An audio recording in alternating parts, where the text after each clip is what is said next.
हवैणामैषः एकं चतुर्होतकं संतो चतुर्भवेद्यागच्छते परोक्षेण परोक्षक्रियाय वै देवा प्रवेद वेवेनेदिष्यं प्रोतः प्रत्यश्रोषे नानाख्यातारगति तस्मादुषत्यादित्यादक्षते तस्मादुश्रोषपुत्रा गम्मर्जलवः नेदृष्टवृत्यतमः नेदिष्ठ ब्रह्मणो भवति एवं वेद आत्मरक्षा कर्तव्या సంకల్పమస్తు.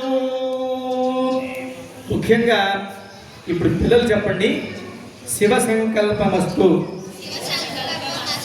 చక్కగా మనసులో మీద స్మరణ చేసుకుంటూ ఉండండి.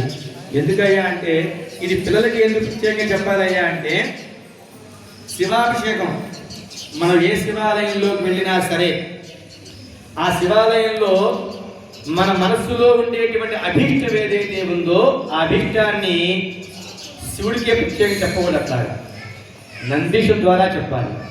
నంది కర్ణంలో కుడి చెవులో మన అభీష్టాన్ని మన సంకల్పాన్ని చెప్తే ఆయన ఉచ్ఛ్వాసాలతో స్వామివారికి చక్కగా బీజామృతిస్తూ ఉంటారు. ఆయన ఎవరు? నందీశ్వరుడు ఆ ఇచ్ఛాసంతో ఆయన నాభిలో వచ్చేటువంటి శ్వాస ఏదైతే ఉందో ఆ శ్వాస వాయువుగా మారి స్వామివారికి ఎవరికి పరమేశ్వరుడికి ఇలా వింటుంటారు విద్యావరం. ఆ విద్యావరంతో ఆ వాయుతో మన సంకల్పం ఏదైతే ఉందో ఆ సంకల్పాన్ని స్వామివారు చేస్తారు ఆయన. అందుకని ఈ తన్మే శివ సంకల్పమస్తు శివ సంకల్ప